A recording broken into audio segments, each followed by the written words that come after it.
time for the blacks.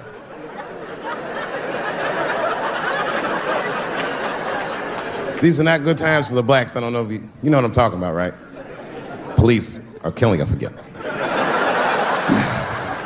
It's a very unfortunate set of circumstances because we were doing very well. You know, America has a racial hot seat. I think we can all agree that that's the truth. And we can also agree that that hot seat is traditionally occupied by African Americans in general, African American men in particular. Although I can see that in recent years, that seat has been occupied by Mexicans, and I dare say Arabs. And we, the black Americans, would like to thank you both for your sacrifice and your struggle. We needed a break. We needed a goddamn break. We all go through something, but at least I can leave my backpack someplace. If you Arab and forget your backpack, you got about 20 minutes before they send that robot to blow your shit up.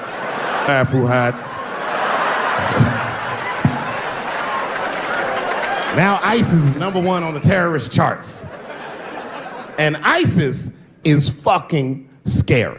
Because if ISIS catches you, they're going to cut your head off. That's what they do. I've seen them do it on YouTube. It was fucking awful. He looked right in the camera and say, "Obama, I am back." I saw that shit. I said, oh my God. Don't like.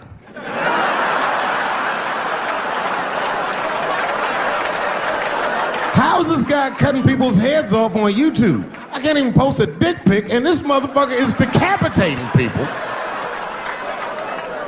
I'm gonna have to change my settings.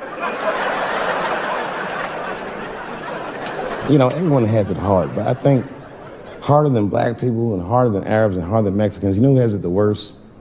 Fat black people.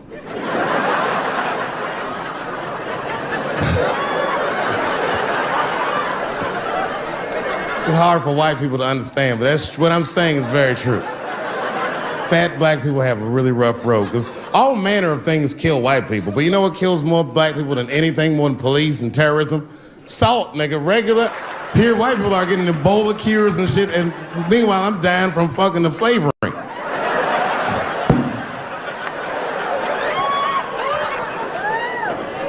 Look, honestly, I'll stop talking about it. Let me say this, though.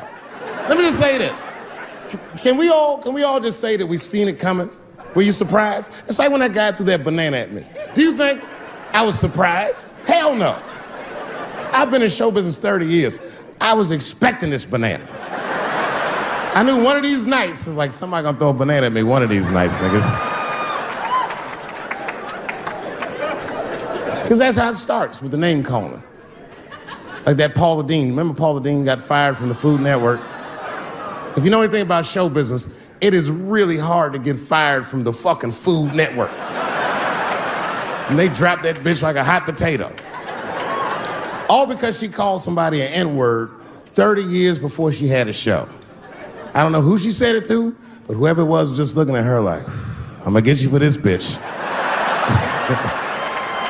That shit came back 30 years later like a Bill Cosby rape and sunk a battleship.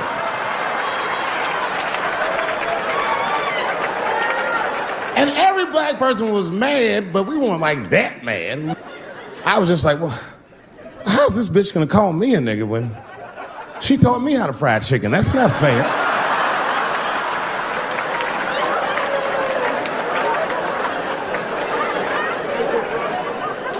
I think Donald Sterling shit was more serious. Remember Donald Sterling? He used to own the Clippers, and then he got caught on a secretly recorded tape saying some very unsavory things about African Americans. And there's a lesson in that for all of us. The lesson is, if you are old and white and racist in this great country, whatever you do, don't tell your black girlfriend about that shit, because that's who made the tape. She recorded all that shit, and the tape was terrible. He was like, stop bringing these black guys to my games. First, we're all confused, like, well, how the fuck are you gonna have a game without us? But it turned out that the black guy he was speaking of was none other than Magic Johnson, the billionaire. Unbelievable. Never even mentioned the fact that he had AIDS, which is... This guy must be really racist if AIDS is the footnote. Well, you gotta be careful, baby. He got the old Ebola.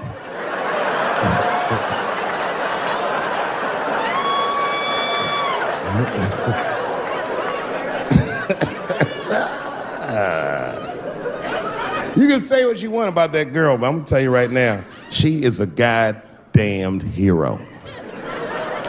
Because you might have thought these things were happening before, but now you can see it all in front of you without a shadow of a doubt. That shit actually went down. She sucked that old guy's dick. She really took one for the team on that one. That's really gross. This dick is like 80 years old. It's like tasting history. Like 5 wars on it, Civil Rights Movement, Great Depression. This guy's been fucking from 40 years before Bill Cosby's first rape. This is a very old man. It's a very old penis.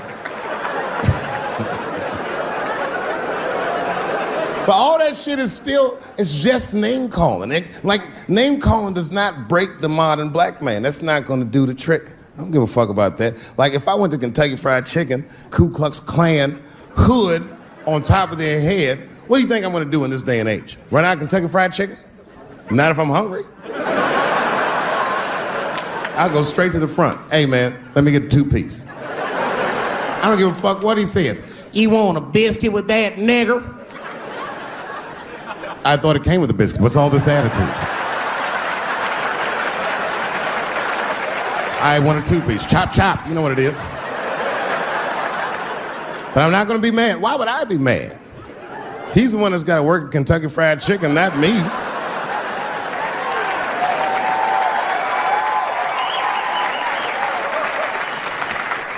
Well, how about this? What if I lived in Austin and I had a white girlfriend? It's possible in Austin. As a matter of fact, some people say it's necessary, but that's not the point. And me and my white girlfriend at home one night and we're just doing what lovers do. Maybe she's butt naked and she's down on one knee giving me a hand job. I love a good hand job. And she's really jerking me off. You know, getting her obliques nice and tight. I got a huge dick, so she's like, And I'm like, wow, this really feels wonderful. I think I'm gonna come. Nigger. I know, that's a tough one. But what do you think I'm gonna do? Hey!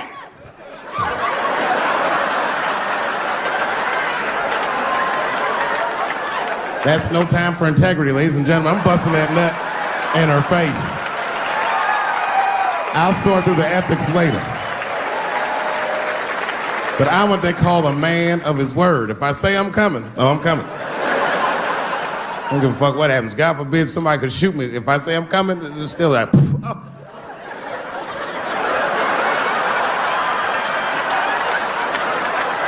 Doesn't mean I like getting shot.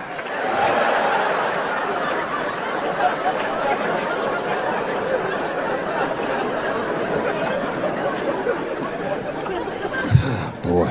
Yeah, tough time for the blacks. I'm not gonna say nothing about the police.